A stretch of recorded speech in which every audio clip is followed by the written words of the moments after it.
maar in graad 12, so ons sal 'n bietjie kyk na die hersiening van mensereaksie op die omgewing. Nou ek moet sê ek het 'n comment gekry waar die mense gesê die vraestel is 'n bietjie onduidelik. En toe het ek 'n bietjie gaan rondkrap met OBS se settings en ek het die font so klein bietjie groter gemaak. So ek hoop julle kan hierdie vraestel se vrae nou baie lekker lees saam met my sodat julle hom kan pause voordat ek die antwoord gee en julle self ook toets. Dis eintlik nou maar die idee. So ek hoop maar dit gaan beter so. Right, 1.1.1. Die volgende is 'n lys van komponente wat met die senuweestelsel geassosieer word. Parasimpatiese senuweestelsel, rugmargsenuwees, die simpatiese senuweestelsel en die kraniale senuwees. Watter een van die volgende kombinasies van komponente vorm deel van die perifere senuweestelsel? Nou onthou, perifere senuweestelsel is al die senuwees wat in en uit die brein en die rugmarg gaan. So die enigste gedeelte wat komponente wat deel is van die sentrale senuweestelsel is die brein en die rugmarg. Al die res gaan deel wees van die periferale of die perifere senuweestelsel. So in hierdie geval is dit A, is al 4 van hulle.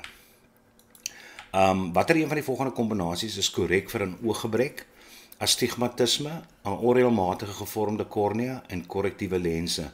Nou, ek hoef nie eens verder te lees nie want A is klaar die korrekte opsie. 1.3, die rigting van oordrag van 'n impuls deur 'n neuron is van die selliggaam deur die akson na die dendriete. Dis nie waar nie. Dendriete deur die selliggaam na die akson beslis. Onthou, dendriete gelei impulse na die selliggaam toe, terwyl aksone impulse weggelei van die selliggaam af. So is definitief B. Bestudeer die lysie onder. Die pupil trek saam. Die suspensoriese ligamente trek styf. Die pupil verwyd, raak groter en meer lig word in die binneste oog toegelaat. Nou watter van die bogenoemde stellings beskryf die proses wat in die oog plaasvind om 'n duidelike beeld in 'n swak verligte kamer te vorm? Met ander woorde, dit is donker. En ons weet as dit donker is, gaan jou pupille verwyd om meer lig toe te laat. So kom ons kyk gou na die opsies. Die pupil trek saam. Dis totaal onwaar. Jou pupil is net 'n opening. Die iris het die spiere wat saamtrek of verslap. So dis nie waar nie. Die suspensoriese ligament trek styf.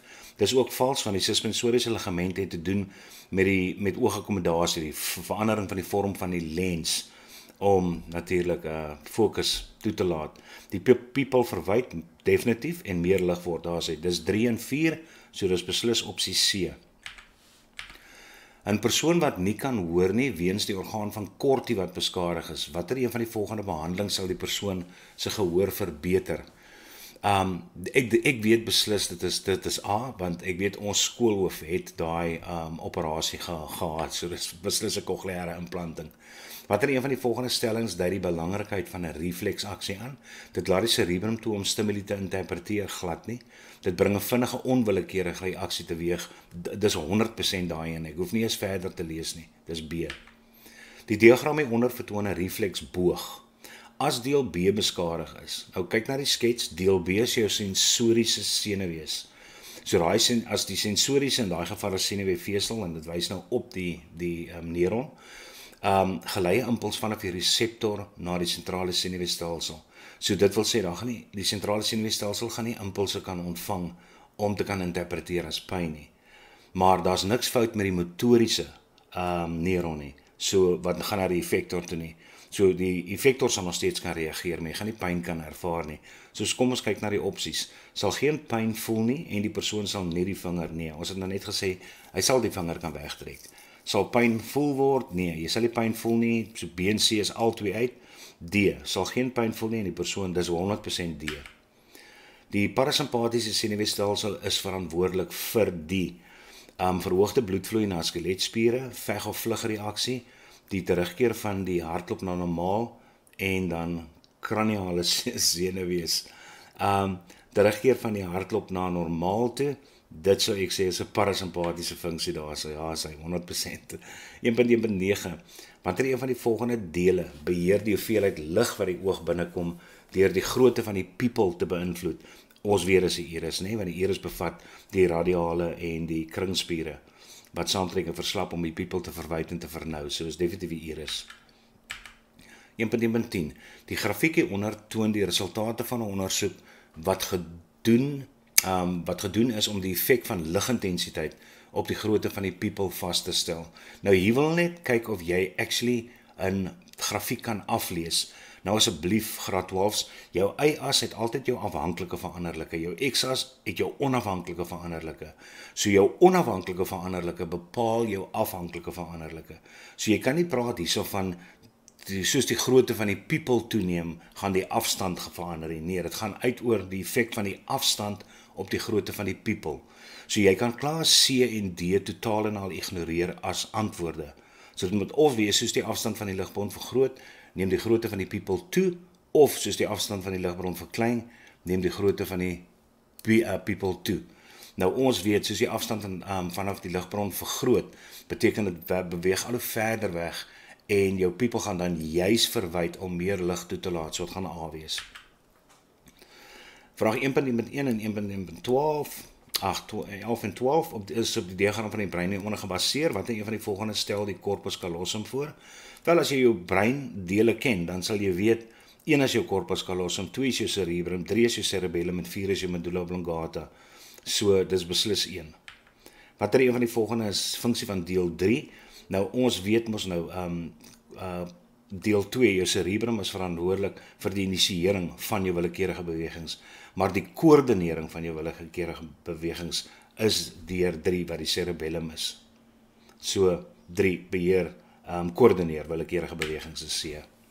As hy 13, 'n meisie wat na 'n motor kyk wat van haar af wegbeweeg, is in staat om die letters op die nommerplaat te fokus. Watter een van die volgende veranderinge het in haar oë plaasgevind?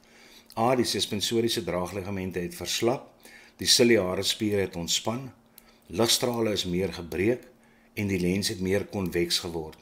Wel, jou lens gaan meer konveks word as iets nader beweeg, nie as iets verder beweeg nie. Ligstrale is meer gebreek, dit sal meer gebreek word as jou lens meer bikonveks word, wat ons nou klaar geëlimineer het. Die ciliaarspier ontspan, as jou ciliaarspier ontspan, dan beteken dit daar's meer spanning op die draagligamente wat jou lens minder konveks maak, wat 100% die geval is. En dan die suspensoriese ligamente het verslap. Nee, dis definitief B. Die myelienskede op 'n senuweesel verskaf elektriese isolering, vervoer impulse na die selliggaam. Nee, dis 'n dendrietse funksie, ontvang impulse vanaf die akson. Nee, dit is wat met die dendriete van die daaropvolgende of effektore gaan wees. Skakelprikkels na impulse, nee, dis reseptore se werk. So is definitief A. Verskaf elektriese isolering. By 'n persoon wat aan versiende ly, is die oogbal langer as normaal, val ligstrale agter die retina, word ligstrale meer deur die lens gebreek, sal ver af van die voorwerpe dof voorkom. Nee, mense wat versiende is, se fokuspunt val agter hulle retina, agter die oog. En mense wat bysiende is, se fokuspunt sal voor die retina val. So in hierdie geval is dit definitief B. Die diagram toon 'n deel van die menslike brein. Watter deel is vir intelligensie verantwoordelik? Nou, dit is definitief een, jou cerebrum se een funksie is, dis jou setel vir hoër intellektuele vermoëns, wat natuurlik intelligensie, geheue en daai klas goeders insluit, kreatiwiteit ensovoorts. So, dis beslis 1. Die sentrale senuweestelsel bestaan uit die kraniale en spinale senuwees? Nee, dis deel van jou periferale senuweestelsel.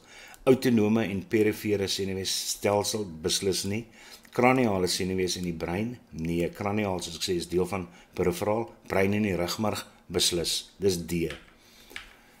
OK, 18 en 19. Die akson word deur struktuur wat voorgestel?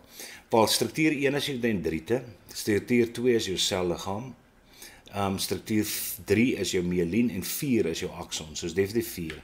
Watter genommerde deel beïnvloed die spoed? Dit sal jou myelien wees. Onthou, dis nou nommer 3. Onthou, jou myelien het mos nou 2 funksies, dit isoleer jou akson en dit versnel impulsgeleiding ook. So daar is die 2 funksies van die myelien wat dis sommer nou klaar gecover deur verskeie multiple choice vrae. 'n Pasiënt ervaar ligte visuele en spraakversteurings na 'n ernstige kopbesering. Watter gedeelte van die brein is moontlik beskadig? Dis definitief jou cerebrum, hoor. A, dit gaan A wees, want een van die funksies is natuurlik die waarneming basies of die interpretasie vanaf jou sintuigorgane, wat beide visueel natuurlik en spraak is jou tong en jou oë. So dit sal cerebrum wees, A. Watter een van die volgende is 'n effek van die simpatiese senuweestelsel? Verhoogde hartklop? Beslis. Ek hoef amper nie eens verder te gaan kyk nie. maar simpatiese effek is beslis verhoogde hartklop. Watter een van die volgende hou die vorm van die oogbal in stand? Die kornea, nee. Lens, nee, definitief nie. Dit is die vog binne in die oog, hoor. Glasagtige en watervog, absoluut. 23. Die choroïd is ryklik van bloedvate voorsien, bevat fotoreseptore, breek die ligstrale, stuur impulse na die brein. Nee. Bevat reseptore is die retina, breek ligstrale is die kornea en die lens, stuur impulse na die brein, sal jou senuwee wees, oogsenuwee wees. Soos definitief A, ryklik van bloedvate voorsien. Watter een van die volgende beskryf die gebeure tydens akkommodasie die beste wanneer 'n persoon na 'n voorwerp kyk wat minder as 6 meter is? Onthou, 'n voorwerp minder as 6 meter is, beteken dit raak groter. En dan moet ligstrale meer gebuig word en dan moet jou lens meer konveks word of meer bolvormig word. En om vir dit te gebeur, moet jou suspensoriese ligamente ontspan. So kom ons kyk eers daar, suspensoriese ligamente, so dit gaan definitief B of C wees. Ontspan, nou vir dit om te ontspan, moet jou ciliaarspier moet dan saamtrek. So dit sal definitief B wees, absoluut. Mooi, die dreineringspypies grommets word gebruik vir die behandeling van doofheid, blindheid, middeloorontsteking, veelvuldige sklerose. Nee, dis definitief middeloorontsteking. Wanneer bou vloeistowwe op en dit dreineringspypies natuurlik help om ontslae te raak van daai vloeistowwe. Die vermoë van die lens van die oog om sy vorm te verander, dit is oogakkommodasie asseblief. Watter een van die volgende is 'n gesigsgebrek wat die gevolg van 'n onewe kromming van die kornea is? Dit is ook baie lief vir hierdie vraagie, hoor, dis astigmatisme. Daar is hom. Die reseptor of reseptore betrokke by die handhawing van balans is slegs die orgaan van Corti, die macula en die crustas, die orgaan van Corti, macula en crustas. Nee, dit sal die macula en crustas wees. Daar is hy. 29. Watter van die volgende strukture is betrokke by die handhawing van balans wanneer daar 'n verandering in die rigting en beweging van die liggaam is? Halfsirkelvormige kanale in die cerebellum, Eustachius buis in die cerebellum, halfsirkelvormige kanale in die cerebrum, Eustachius buis in die cerebrum. Nee, dis beslis A. Definitief A. Watter van die volgende strukture word deur die breinvlies en meningie beskerm? Jou rugmarg en reseptore, jou rugmarg en jou brein en jou effektore en reseptore. Nee, jou breinvliese kom om jou brein voor en verleng dan af by jou rugmarg. So dit sal B wees. Tydens 'n refleksaksie gaan impulse die rugmarg binne deur middel van sensoriese senuwees of sensoriese neurone gelei impulse na die rugmarg toe.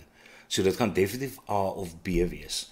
Maar sensoriese senuwees of neurone hardloop in jou dorsale wortel. So asseblief, dit sal B wees. Watter een van die volgende strukture bevat fotoreseptore? Dit kom op die retina voor. A. Die synapse is 'n mikroskopiese gaping tussen selliggaam en 'n akson? Nee. Reseptor en 'n effektor? Nee. Akson van een neuron en die dendriet van 'n ander neuron? Absoluut, dis definitief C. Die myelienskede voorkom dehydrasie, verskaf energie vir die geleiding van impulse, bied elektriese isolasie of insulasie, daar is hy. 100% is C. 'n Man het sy geheue na 'n motorongeluk verloor. Watter een van die volgende dele van die brein is moontlik beskadig? Dis absolute cerebrale funksie, hoor, want dit val onder hoër intellektuele vermoëns. So dis definitief A. 36.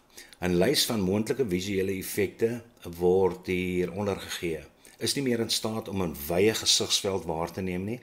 Nie in staat om tussen rooi en blou kleure te onderskei nie. Nie in staat om 'n boek onder helder lig te lees nie. Nie in staat om 'n sin vir driedimensionele vorm van 'n visuele insette, met ander woorde dieptepersepsie basies, te hê nie.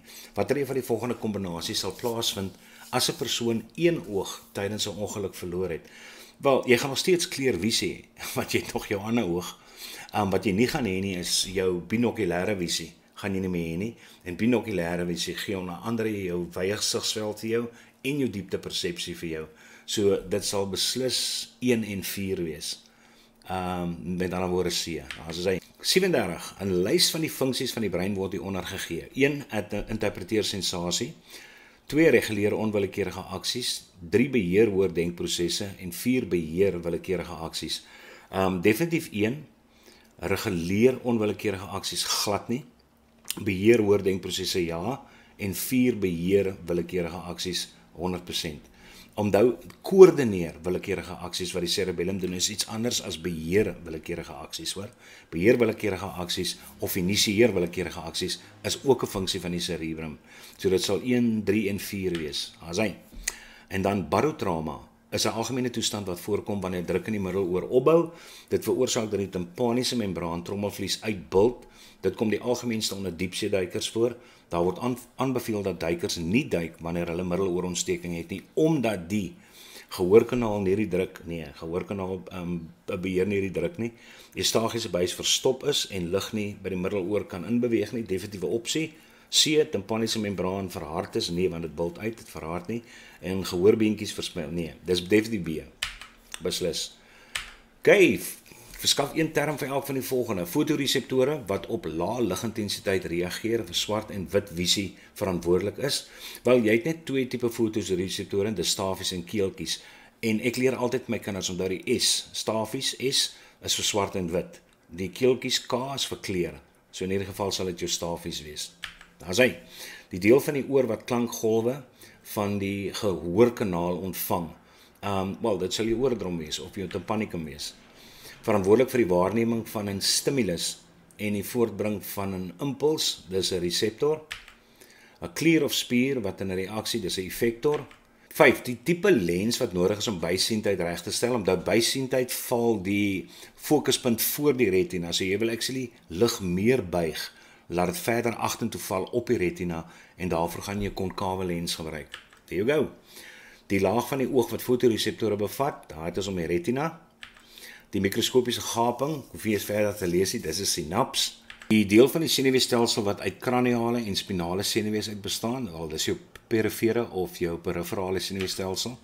Die gepigmenteerde deel van die oog wat oortollige lig absorbeer, dis jou choroïd. Die deel van 'n neuron wat 'n rol speel in die spoed waarteen 'n senuwee-impuls gelei word, dis myelien. Die siekte wat deur die degenerasie van breinweefsel, dis Alzheimer's. Laag in die oog wat ryklik van bloedvate voorsien is ook die choroïd. Beskermende membrane rondom die brein en die rugmurg, is jou meningie. Die deel van die oor wat klankgolwe na die uitwendige gehoorkanaal lei. Dis jou pinna, omdat jou pinna aan die buitekant van jou oorskop, jou pinna. Die gedeelte van die skedel wat die brein beskerm, dis jou kranium. Die visuele defek gekenmerk deur 'n wolkerige lens, dit is katarakke. Die gedeelte van die brein wat liggaamstemperatuur beheer, dis jou hypothalamus.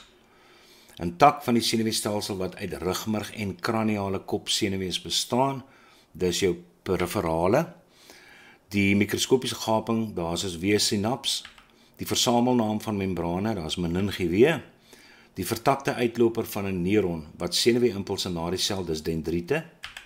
Die struktuur in die oor wat oortollige drukgolwe uit die binneoor absorbeer. Alraai, binneoor, omdat dit gaan jou ronde venster wees. En dan 'n soort visie waar beide oë, jy kan praat van binokulêre of stereoskopiese visie. 1.3.1, 'n toestel wat vir die dreinering van vloeistof vanaf die middeloor verantwoordelik is, dis grommets, dreineringspypies, so slegs A. Die verlies in geheuesgevolg van degenerasie, dis Alzheimer's.